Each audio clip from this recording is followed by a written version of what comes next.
ಮಹರ್ಷಿ ವಾಲ್ಮೀಕಿ ಅಭಿವೃದ್ಧಿ ನಿಗಮ ಇರೋದೇ ವಸಂತ ನಗರದಲ್ಲಿ. Branch walkable distance.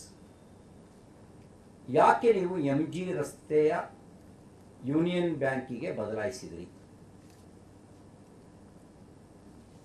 ಎರಡನೇದು, ನಿಗಮದ ಬೇರೆ ಬೇರೆ ಖಾತೆಯಲ್ಲಿದ್ದಂಥ ಹಣವನ್ನು ಆ ಯೂನಿಯನ್ ಬ್ಯಾಂಕ್ ಖಾತೆಗೆ ಯಾಕೆ ವರ್ಗಾಯಿಸಿದ್ರಿ ಹಣವನ್ನು? ಮೊದಲು ಬ್ರಾಂಚನ್ನು ಬದಲಾಯಿಸೋದು, ಎರಡನೇದು ವಿವಿಧ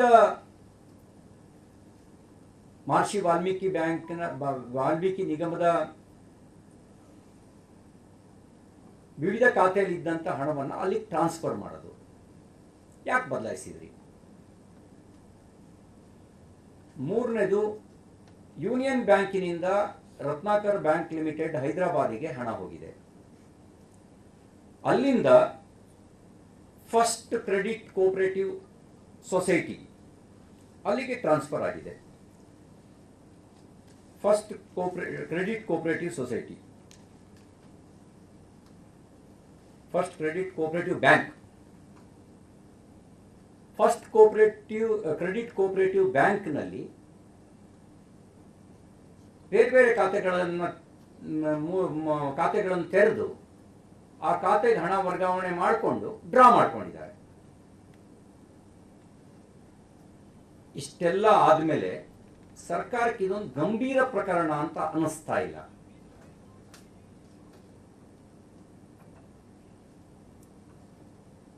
ನನಗನ್ಸುತ್ತೆ ಕಾಂಗ್ರೆಸ್ ಪಕ್ಷದ ಬುಡಕ್ಕೆ ಬರುತ್ತೆ ಈ ಹಗರಣ ಅನ್ನೋ ಕಾರಣಕ್ಕೆ ಇದು ಗಂಭೀರ ಅಲ್ಲ. ನಡಿ ಈಗ ಶುರು ಮಾಡೋಣ. ಕೇಸರಿಯಿಂದ ಮನೋಲ್ಲಾಸ ಮನಸ್ಸು ಮತ್ತೇರಿ ಕುಣಿದಾಡಿದೆ ನೋಡು, ಮನಸ್ಸು ಮತ್ತೇರಿ ಕುಣಿದಾಡಿದೆ ನೋಡು. ಕ್ಷಣ ಕ್ಷಣವೂ ಆಚರಿಸಿ ಕೇಸರಿ ಹಬ್ಬ. ವಿಮಲ್ ಬಾಯಲ್ಲಿ ಹೇಳಿ ಕೇಸರಿ ಅಂತ ತೇಲಿಸುವ ರೀತಿಯಲ್ಲಿ ಸರ್ಕಾರ ವ್ಯವಹರಿಸ್ತಾ ಇದೆ. ನಾನು ಮಾನ್ಯ ಮುಖ್ಯಮಂತ್ರಿಗಳಿಗೆ ಪ್ರಶ್ನೆ ಮಾಡಲಿಕ್ಕೆ ಬಯಸ್ತೇನೆ.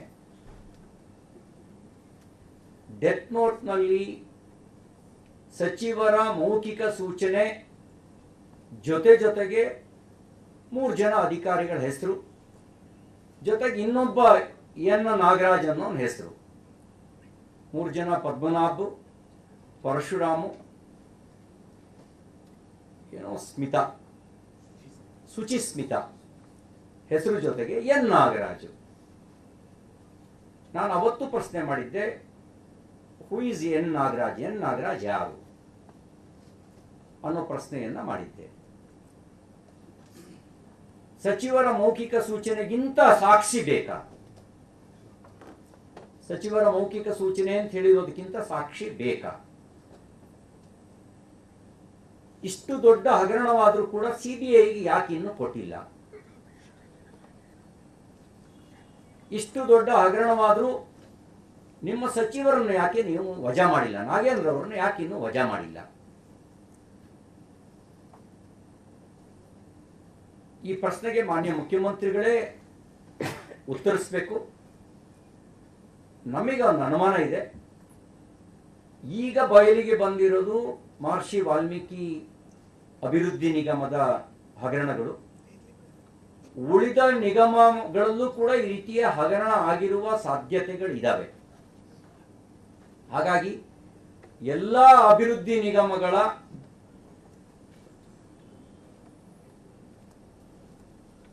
ಅಕೌಂಟ್ ಪರಿಶೀಲನೆ ನಡೆಸಬೇಕು. ಯಾಕೆಂದ್ರೆ ಎಷ್ಟೋ ನಿಗಮಗಳಿಂದ ವರ್ಷ 2-3 ವರ್ಷ ಆದರೂ ಫಲಾನುಭವಿಗಳಿಗೆ ಬೋರ್ವೆಲ್ ಕೊಡೋದಿಲ್ಲ, ಅವರಿಗೆ ಬರಬೇಕಾದಂಥ ಸಬ್ಸಿಡಿ ಹಣ ಬಂದಿಲ್ಲ, ವೈಯಕ್ತಿಕ ಸಾಲ ಸೌಲಭ್ಯದ ಆಯ್ಕೆ ಆಗಿದೆ, ಆದರೆ ಸಾಲ ಸೌಲಭ್ಯ ತಲುಪಿಲ್ಲ. ಭೂ ಒಡೆತನ ಯೋಜನೆಯಲ್ಲಿ ಆಯ್ಕೆ ಆಗಿದೆ, ಆದರೆ ಸಹಾಯಧನ ಇನ್ನೂ ಅವ್ರ ಖಾತೆಗೆ ಟ್ರಾನ್ಸ್ಫರ್ ಆಗಿಲ್ಲ. ಆ ಎಲ್ಲ ಹಣ ಈ ರೀತಿ ನಕಲಿ ಖಾತೆಗಳ ಪಾಲಾಗಿರುವ ಸಾಧ್ಯತೆಗಳಿದ್ದಾವೆ. ಹಾಗಾಗಿ ಹಿಂದೆ ಕಳೆದ ವರ್ಷ ಬೋವಿ ಅಭಿವೃದ್ಧಿ ನಿಗಮದಲ್ಲಿ ಈ ರೀತಿ ಹಗರಣ ಆಗಿತ್ತು. ಎಚ್ಚೆತ್ತುಕೊಳ್ಳದೆ ಇದ್ದ ಪರಿಣಾಮ ಇದು ಚಂದ್ರಶೇಖರ್ ಸಾವಿಗೆ ಕಾರಣ ಆಗಿದೆ. ಇನ್ನು ಉಳಿದ ಅಭಿವೃದ್ಧಿ ನಿಗಮದಲ್ಲೂ ಈ ರೀತಿ ಹಗರಣಗಳಾಗಿರುವಂಥ ಸಾಧ್ಯತೆಗಳಿದ್ದಾವೆ. ಹಾಗಾಗಿ ಎಲ್ಲವನ್ನು ಕೂಡ ಸಮಗ್ರ ತನಿಖೆಗೆ ಒಳಪಡಿಸಬೇಕು ಅಂತ ಆಗ್ರಹಿಸ್ತೇನೆ. ಈ ಮಹರ್ಷಿ ವಾಲ್ಮೀಕಿ ಅಭಿವೃದ್ಧಿ ನಿಗಮದ ಹಗರಣ ಅಂತಾರಾಜ್ಯ ಹಗರಣ, ಬಹುಕೋಟಿ ಹಗರಣ ಮತ್ತು ಬೇಲಿಯೇ ಎದ್ದು ಹೊಲ ಮೇಯ್ದಿರುವಂಥ ಪ್ರಕರಣ. ಬೇಲಿಯೇ ಎದ್ದು ಹೊಲ ಮೇಯ್ದಿರೋ ಪ್ರಕರಣ ಆಗಿರೋದ್ರಿಂದ ತಪ್ಪಿತಸ್ಥರಿಗೆ ಶಿಕ್ಷೆ ಕೊಡೋರು ಯಾರು? ನೀವಾದರೂ ಮೊದಲ ದಿನದಿಂದಲೂ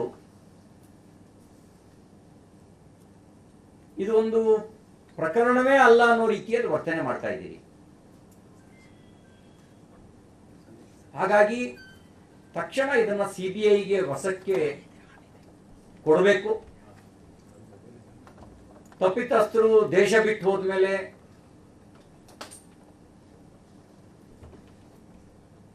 ಆಮೇಲೆ ಊರು ಕೊಳ್ಳೆ ಹೋದ್ಮೇಲೆ ದಿಢಿ ಬಾಗ್ಲು ಹಾಕಿದ್ರು ಅನ್ನೋ ಪರಿಸ್ಥಿತಿ ಬರಬಾರ್ದು.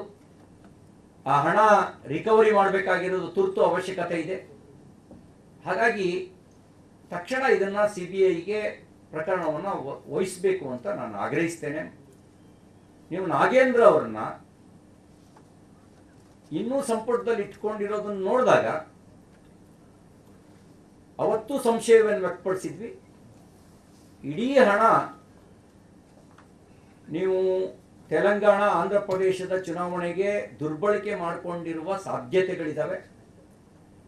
ನಾಗೇಂದ್ರ ಅವ್ರ ಮೇಲೆ ಕ್ರಮ ತಗೊಂಡ್ರೆ ಎಲ್ಲಿ ಕಾಂಗ್ರೆಸ್ ಪಾರ್ಟಿ ಹೆಸರನ್ನು ಅವ್ರು ಹೇಳ್ಬಿಡ್ತಾರ ಅನ್ನೋ ಭಯ ನಿಮಗೆ ಕಾಡ್ತಾ ಇರಬಹುದು.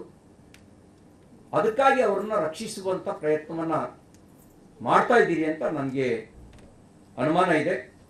ದೇಶದ ಅತಿ ದೊಡ್ಡ ನೆಟ್ವರ್ಕ್ ನಿಂದ mega coverage.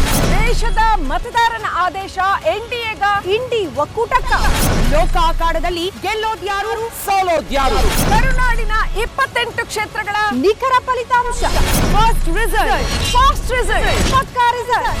Number 1 election team, number 1 network, number 1 coverage.